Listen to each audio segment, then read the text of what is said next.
You know, Craig, it seems that in organic chemistry labs there is often a step involved called heating under reflux. Heating is important because it causes a reaction to occur faster and thus finish quicker. A solvent is used usually not to react, but to dissolve the reagent at its boiling point. Let's watch the stagehands set up a reflux. To conduct a reaction at the boiling point of the solvent, we use a water-cooled condenser to return the solvent vapors to the reaction vessel and prevent their escape. The condenser has cold water circulating around the outside of the inner glass, so that the hot, rising vapor cools, condenses back to a liquid, and drips back into the reaction vessel. This process of boiling a reaction mixture and condensing the solvent vapors back into the reaction vessel is known as heating under reflux, or simply refluxing. Now let's look at how to set up the apparatus. First, select a heat source. A steam bath is used for flammable solvents boiling between room temperature and 85 degrees Celsius, while a heating mantle with its variable electronic control is used for flammable solvents which boil between room temperature and 200 degrees Celsius.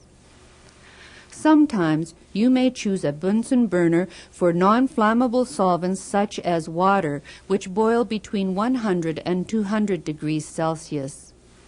The key to setting up any piece of apparatus is to start from the bottom.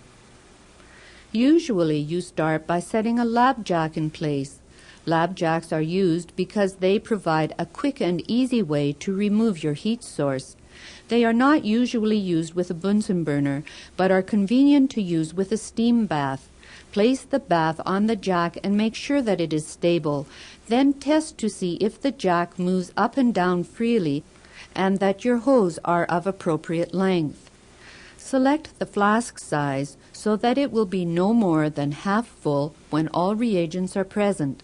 Clamp the round-bottomed flask in place with the bottom of the flask about 5 to 10 centimeters above the heat source, then put the condenser in place. Connect the bottom water inlet on the condenser jacket with a length of rubber tubing to the cold water tap. Incoming water is always attached to and clamped at the lower point.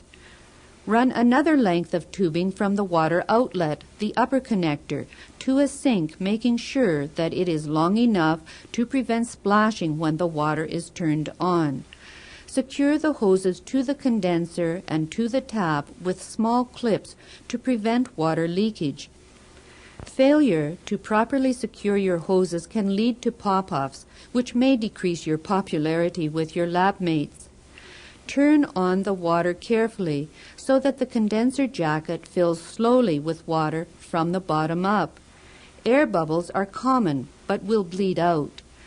Adjust the flow rate so that it is just great enough to maintain a continuous flow of water to keep the condenser at the temperature of the tap water during the reaction. You now have completed the assembly of your apparatus and you are ready to add reagents.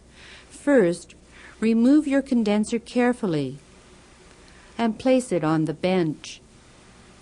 Add some boiling stones to the round-bottom flask.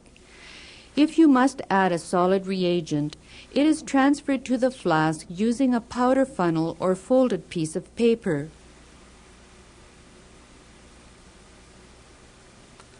Liquid reagents are added through a long-stemmed funnel. The reactants are mixed by swirling and the condenser replaced. Normally, it is a good idea to grease the top part of the condenser joint, of course after the addition of solid reagents is complete.